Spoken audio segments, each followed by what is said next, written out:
ओम शांती। आज आहे 29 एप्रिल 2026 ची मुरली। महावाक्य आहे, गोड मुलांनो, पतित जगाशी असलेले नाते तोडून एका बाबांशी बुद्धियोग जोडाल तर मायेकडून हार पत्करावी लागणार नाही। प्रश्न आहे, समर्थ बाबा सोबत असताना देखील यज्ञामध्ये अनेक विघ्ने का पडतात?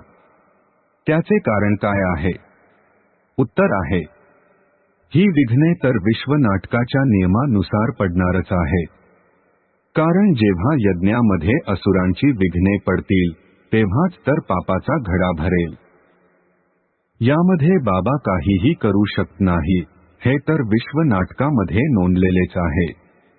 विघ्ने पडणारच आहे, परंतु त्या विघ्नांना तुम्ही घाबरायचे नाही। धारणेसाठी मुख्य सारांश आहे, 1. मायेशी होणाऱ्या बॉक्सिंगमध्ये कधीही हार पत्करावी लागू नये याची काळजी घ्यायची आहे। कल्पापूर्वीच्या स्मृतीद्वारे आपल्या अवस्थेला मजबूत करायचे आहे।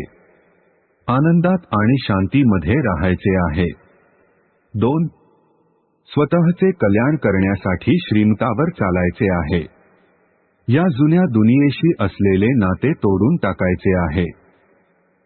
मायेच्या वादळापासून बचाव करण्यासाठी समोर चित्रे ठेवून बाबांची आणि वारशाची आठवण करायची आहे। आजचे वरदान आहे, मनन करून बाबांच्या मिळकतीला आपली मिळकत बनविणारे दिव्य बुद्धिवान भव। स्पष्टीकरण आहे, बाबाकडून जो काही खजिना मिळतो त्याचे मनन करा, म्हणजे तो तुमच्यामध्ये सामावत जाईल।